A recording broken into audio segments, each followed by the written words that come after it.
इसका क्या महत्व है, इसके बारे में कथा में बताया गया है। तो सबसे पहले 2 बार भगवान का नाम सब लोग लें, फिर भगवान की कथा। जय सीताराम सीताराम सीताराम जय सीताराम सीताराम सीताराम सीताराम जय सीताराम जय सीताराम सीताराम सीताराम जय सीताराम सीताराम सीताराम सीताराम जय सीताराम जय सीताराम सीताराम सीताराम जय सीताराम सीताराम सीताराम जय सीताराम सीताराम सीताराम सीताराम जय सीताराम सीताराम सीताराम सीताराम जय सीताराम जय सीताराम सीताराम सीताराम जय सीताराम ताराम सीताराम सीताराम जय सीताराम जय सीताराम सीताराम सीताराम जय सीताराम सीताराम सीताराम सीताराम जय सीताराम जय सीताराम सीताराम सीताराम जय सीताराम सीताराम सीताराम सीताराम जय सीताराम श्री सीताराम महाराज की जय। तो अभी आप लोगों ने श्री रामार्चा का दर्शन किया और पूजन किया। रामार्चा का वर्णन शिव संहिता के भव्य उत्तरखंड में भगवान शंकर जी ने माता पार्वती जी से बतलाया है। एक बार माता पार्वती जी ने भगवान शंकर जी से करबद्ध होकर के हाथ जोड़ के प्रार्थना की कि हे भोले बाबा। श्री पार्वती उवाच भगवन् सर्वधर्मज्ञ सर्वशास्त्र विशारदो लोकानामुपकारार्थं यत्नान्युक्ताननेकशः।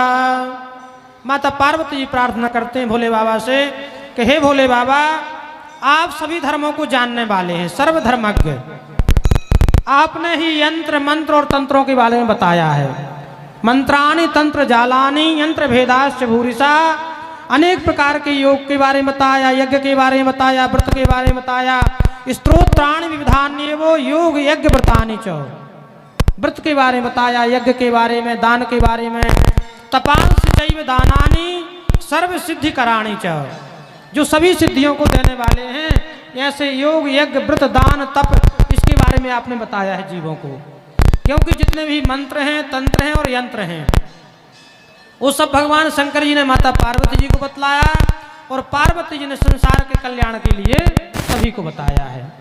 तो भगवान शंकर जी से प्रार्थना करते हैं माता पार्वती जी कि हे भोले बाबा, आपने सब बताया है, लोग ये सब करते हैं, लेकिन करने के बाद भी तत्रापि दुखिता लोका, जीव दुखी हैं। कैसे दुखी हैं? कहा कि धनहीना पुत्रहीना आधि व्याधि समाकुला। कोई धन से हीन है।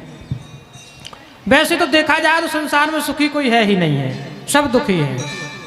कोई तन दुखी, कोई मन दुखी, कोई धन बिन रहत उदास, और थोड़े थोड़े सब दुखी सुखी राम के दास। जिन्होंने भगवान की दासता स्वीकार कर ली, ऐसे प्राणी, ऐसे जीव, ऐसे व्यक्ति ही सुखी हैं, बाकी सब दुखी हैं। तो माता पार्वती जी कहते हैं कि प्रभु सभी दुखी हैं। यहाँ कोई धन से हीन है, उसके पास धन नहीं है, और ये धन है तो लड़का नहीं हो रहा, पुत्र से हीन है, और धन भी है पुत्र भी है, तो आधि व्याधि समाकुला। आधि माने मानसिक कष्ट, मानसिक विकार है कोई, और व्याधि माने शारीरिक पीड़ा, शरीर में कोई रोग हो गया है। तो ऐसे अनेक प्रकार के दुखों से जीव त्रसित है, दुखी है, हे भोले बाबा। और जो आपने बताया है सब लोग करते भी हैं, फिर भी दुखी हैं। तो आप कोई ऐसा उपाय बतावें, तस्मात् कथय सर्वज्ञ सद्या प्रत्युपकारकम, जो शीघ्र फल देने वाला हो। सद्या माने शीघ्र, ऐसा कोई उपाय बतावें। और कैसा हो? उपायम सर्वलोकानां, सभी के लिए उपाय, ऐसा नहीं कि किसी के लिए है किसी के लिए नहीं है, क्योंकि उपाय बहुत से हैं, वो सबके लिए नहीं है।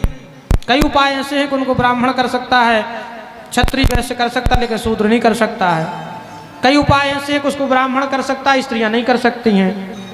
तो उपाय जो हो सबके लिए हो, उपायम सर्वलोकानाम, और सद्य मैंने शीघ्र फल देने वाला हो। गए आप कोई ऐसा उपाय बतावें। जब माता पार्वती इस प्रकार से पूछा तो भगवान शंकर जी थोड़ी देर के लिए तो मौन हो गए, और मौन तोड़ने के बाद भगवान शंकर जी बोले, श्री शिववाचो धन्यासी कृत पुण्यासी पुण्य रूपासी पार्वती। धन्य देवी आपको। भगवान धन्य क्यों कहते हैं? धन्य इसलिए कहते हैं कि माता पार्वती जी ने अपने लिए नहीं पूछा, संसार के हित के लिए पूछा था, और जो सबका हित चाहता है भगवान उसी के ऊपर प्रसन्न होते हैं। अपना हित चाहने वाले के ऊपर भगवान प्रसन्न नहीं होते हैं। तो ऐसे पार्वती से कहते भगवान शंकर जी कहे, देवी आपको धन्य है, और जो मैं आपको बता रहा हूँ सुनो देव, प्रक्ष्यामि प्रयत्नम परमाद्भुतम। बड़ा अद्भुत प्रयत्न है ये, वैसे तो बड़ा गुप्त है, लेकिन मैं आपको बता रहा हूँ, आप सुने क्या है वो प्रयत्न। कहा, यज्ञा श्री रामचंद्रस्य साधना नाम च साधका। वो श्री राम यज्ञ है, राम यज्ञ माने श्री रामार्चा यज्ञ। ये करते ही अभी किया नहीं है, कहा कि इसको कोई चिंतन वश कर ले इस रामार्चा यज्ञ का, तो उसको संपूर्ण सिद्धियां प्राप्त हो जाती हैं। धर्मार्थ काम मोक्षाणाम प्राप्त तुष्टि पुष्टिदाह। धर्म अर्थ काम और मोक्ष को देने वाला है, और वांछा अधिक फलप्रदम, हम जो सोचते हैं उससे कहीं अधिक देने वाला है रामार्चा। इसी रामार्चा से ब्रह्मा जी सृष्टि करते हैं, भगवान विष्णु संसार का पालन करते हैं, और भगवान शंकर जी कहते हैं जब मुझे संसार का संहार करना होता है तब मैं भी रामार्चा करता हूँ, तब मैं संसार का संहार करने में समर्थ होता हूँ। ब्रह्मा सृजति यज्ञेन विश्वम विष्णुश्च रक्षति, यज्ञेनाहं जगत सर्वं नाशयामि वरानने। इस यज्ञ के द्वारा मैं संसार का संहार करता हूँ। हे देवी नैनम पश्यामि देवेशी साधनम समक्लिष्टदम। साधन तो अनंत हैं, व्रत है, दान है, तप है, लेकिन बहुत काल तक करना पड़ेगा, और उसका फल मिले कि ना मिले निश्चित नहीं है।